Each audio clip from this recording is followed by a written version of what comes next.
대부분의 사람들이 갑자기 대화를 해야 하거나 많은 사람 앞에서 말해야 하는 상황을 극도로 싫어한다. 벌레나 귀신보다 공개석상에서 말하는 게 두렵다는 조사 결과도 있다. 사람들은 말을 잘하는 게 재능에 달렸다고 믿는다.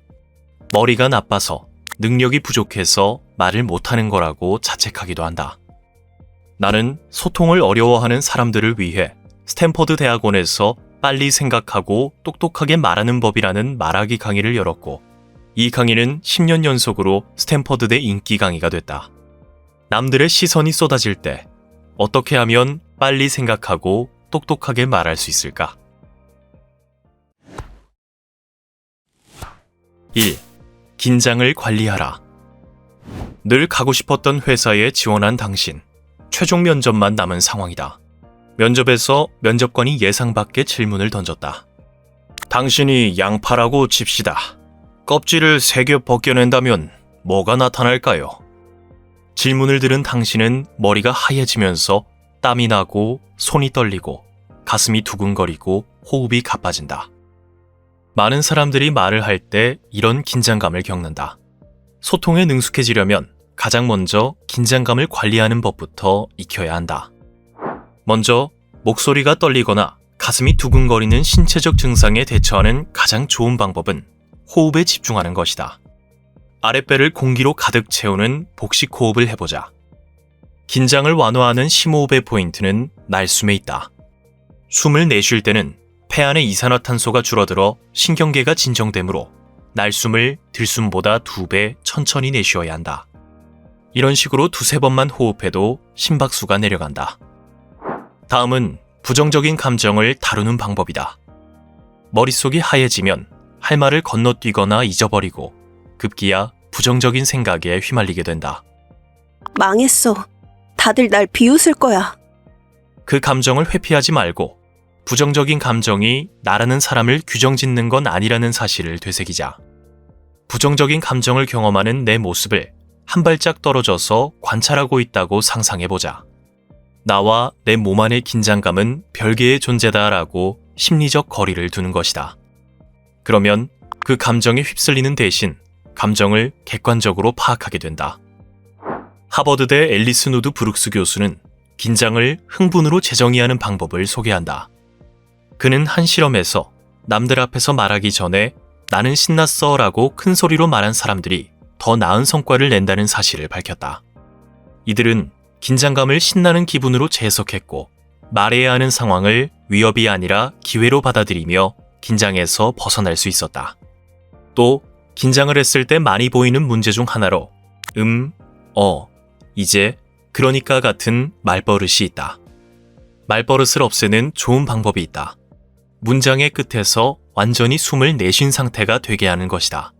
그러면 바로 숨을 들이마셔야 하기 때문에 입버릇처럼 쓰는 말이 자연스럽게 줄어든다. 날숨의 끝이 문장이 끝나는 시점과 맞아떨어지게 다음 문장들을 읽어보자. 2. 대화에도 구조가 필요하다. 낯선 사람과 스몰 토크를 해야 하는 상황을 진저리치게 싫어하는 사람들이 많다. 영혼까지 쥐어짠 질문과 뚝뚝 끊기는 대답이 힘겹기만 하다. 대부분 공식적인 발표를 할 때는 미리 구조를 세우는 것이 좋다는 사실을 알고 있으나 즉석에서 말해야 하는 대화는 다르다고 생각한다. 그러나 구조를 이용하면 대화를 매끄럽게 이어나갈 수 있고 자유롭게 표현력과 친화력을 발휘할 수 있다. 그중 몇 가지 구조를 소개한다. 가벼운 대화를 할 때는 주제, 설명, 확장 구조가 좋다. 주제로 말문을 열고 그에 대한 설명을 덧붙이고 마지막에는 질문을 던져 상대에 대한 관심을 보여주는 것이다. 하이킹 관련 컨벤션에 갔는데 뒤풀이 모임에서 누군가 다가와서 어떻게 참석했냐고 묻는다면 이렇게 대답할 수 있다. 요즘 하이킹에 푹 빠져 있거든요. 여기 오니 최신 장비들을 많이 볼 수 있어서 좋네요. 하이킹 많이 하시나요?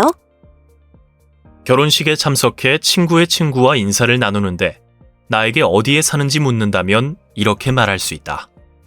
원래 서울에 살았는데 일 때문에 지금은 대구에 있어요. 알고 보니 대구가 맛집의 도시더라고요. 혹시 대구에 와보신 적 있나요?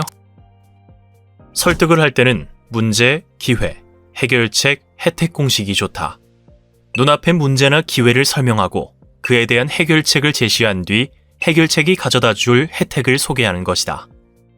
파스타가 먹고 싶다는 배우자에게 자신이 먹고 싶은 메뉴를 설득할 때는 이렇게 활용할 수 있다. 길 건너 중식당에 신메뉴가 나왔는데 주방장이 흑백 요리사에 나왔대. 오늘은 중식당에 가고 파스타는 내일 내가 해주면 어때? 신메뉴도 먹어볼 수 있고 식비도 절약할 수 있잖아. 한 번은 아이가 기타를 사달라고 한 적이 있는데 정확히 설득의 구조를 사용해서 우리 부부를 놀라게 했다. 저에게 시간을 알차게 보내라고 하셨잖아요. 기타를 사주시면 악보 읽는 건 독학으로 하고 연습은 방에서 할게요. 제일 먼저 엄마 아빠가 좋아하는 곡을 연습할게요. 대화에도 공식을 활용해보자. 대화를 매끄럽게 이어갈 수 있고 상대가 내 의견을 따르게 할 수 있다. 3. 지원형 대답과 전환형 대답의 비율을 3대1로 섞어라. 반드시 잊지 말아야 할 대화의 황금률이 있다. 내가 말할 차례가 돌아오면 내가 아닌 상대에 대해 말해야 한다는 것이다. 재치 있고 매력적인 사람으로 보이고 싶어서 내 얘기만 늘어놓는 사람들이 있다. 이런 사람은 자기중심적이고 공감 능력이 떨어지며 눈치 없는 사람처럼 보이기 쉽다. 대답에는 상대의 말을 뒷받침하는 지원형 대답과 대화를 내 방향으로 끌어오는 전환형 대답이 있다. 대부분의 실수는 전환형 대답을 너무 많이 하는 데서 생긴다.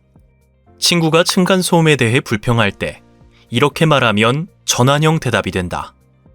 우리 윗집도 난리라니까. 어젯밤에는 새벽 3시까지 시끄럽게 하더라고. 반면 지원형 대답을 하는 사람은 윗집 사람의 어떤 행동이 짜증나는지, 문제를 어떻게 해결했는지 물어본다. 대화를 즐겁게 이어가려면 지원형 대답을 하는데 집중해야 한다. 상대가 자기 생각이나 에피소드를 말하면 이렇게 말하면 된다. 어떤 부분이 재밌었어? 와, 그래서 어떻게 됐어? 그때 기분이 어땠어? 상대에게 속내를 털어놓을 여지를 마련해주는 것이다. 지원형과 전환형 대답의 비율은 3대1로 맞추면 좋다. 상대방의 초점을 맞춰 대화하는 것도 물론 중요하지만 내 정보도 어느 정도 공개해야 한다.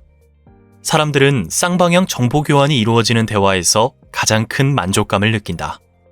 모든 초점을 상대에게만 맞추고 내 속은 전혀 드러내지 않으면 상대가 신문당하는 것처럼 느낄 수도 있다.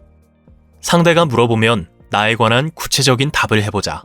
나의 고민이나 진심을 드러내는 깊은 대화가 관계를 훨씬 발전시킨다. 말재주가 없다고 해서 스스로를 원래 그런 사람이라는 틀에 가둘 필요는 없다. 약간의 노력만으로 당신도 빠르게 생각하고 똑똑하게 말할 수 있다. 스탠퍼드대 10년 연속 최고의 말하기 강의. 빠르게 생각하고 똑똑하게 말하라. 이 콘텐츠가 도움이 되었다면 구독과 좋아요를 눌러주세요.